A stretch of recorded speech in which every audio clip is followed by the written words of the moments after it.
What's up guys, this is the SanDisk Ultra 64 gig MicroXC memory card. I've had this card for around a year now. I've been using it literally every day on my Galaxy S3, and now I have the Galaxy S4 since it came out, and I have been using this card with almost, I would say, no hiccups at all. Here and there I would say unexpected memory card removal, and then it boots up again. So there was a bit of problems here and there, but for the most part it would happen rarely, and you know what, it's pretty worth it. I do like this micro SD card. Now what I decided to do is I'm gonna go ahead and plug this into my phone to show you guys how good this memory card performs.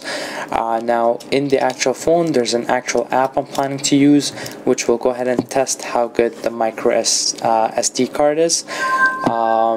Now you gotta remember it's XC, which is extreme capacity.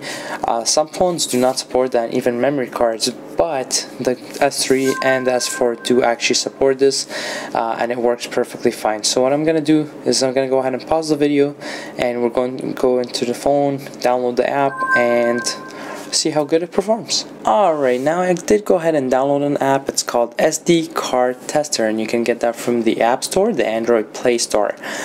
So this just pops up, it tells you, hey, I can detect fake memory cards, so on. So it doesn't really matter what it says over there. It already picked out the path, which is SD card. Now what I'm gonna do is I'm gonna increase the file size. What that means is it's going to go ahead and write a file size, which depends what you set it at, whether it's, you know, a certain amount of megabytes or gigabytes. I'm gonna go until it tells me good results, because this does show you, oh, it's not letting me for some reason. There we go. And then you see a little selector, it says here good results.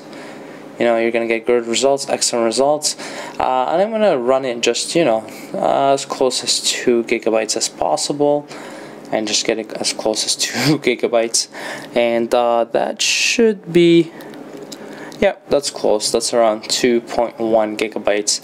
And from there you just click Start Test, and it will go ahead and run the test. Alright, so what this program just did is it went ahead and wrote the file, which is 2,112 megabytes. That's around 2 gigabytes, and then went ahead and verified that the file was written correctly, and then it went ahead and read the file to make sure even more that it is correctly written, and then it goes ahead and pops up and it tells you, hey, this could be validated. So it did go ahead and do the job, and then on top of that, once you push OK, you can go ahead and see the read speed, the writing speed, which is 23.67 MB megabytes per second, and then the reading is 27.93 megabytes per second. So what I did is I took an extra step to go ahead and see how realistic that is. So when we're transferring smaller files, the actual size drops. The speed actually drops. So I went ahead and went on my computer and transferred a few songs just to see what is the actual writing speed when the file is smaller. So as you can see, the speed dropped a lot when you're transferring smaller files. You can see it's around 6 megabytes per second all the way to 9 megabytes per second, but that's pretty quick for smaller files. All these files are around 3 to 4 megabytes, let's say 3 to 5 megabytes large. So at that speed, that's very good for all these smaller files. Now if you were transferring a movie or something that's a big file like a gigabyte, the speed will be a lot faster.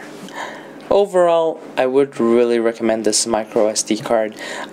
The reason being is that your phone is not going to write and read as fast as other cards, which are like, let's say, the SanDisk Extreme, which writes at 80 megabytes per second and reads at, I believe, something close to 80 megabytes, something crazy like that. But the phone will not actually be able to read and write at that speed. So technically it's almost useless to get a card that's actually faster than this.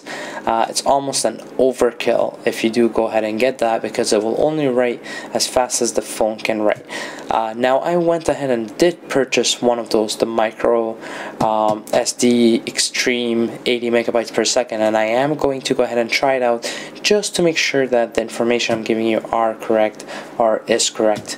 and that way, you know, you can decide which memory you can go with. So hopefully you enjoyed this video. If you did, go ahead and do a thumbs up, and once I go ahead and get that micro SD card, I will go ahead and make another video to compare the two and see which one you should go with. Thanks guys and girls, enjoy.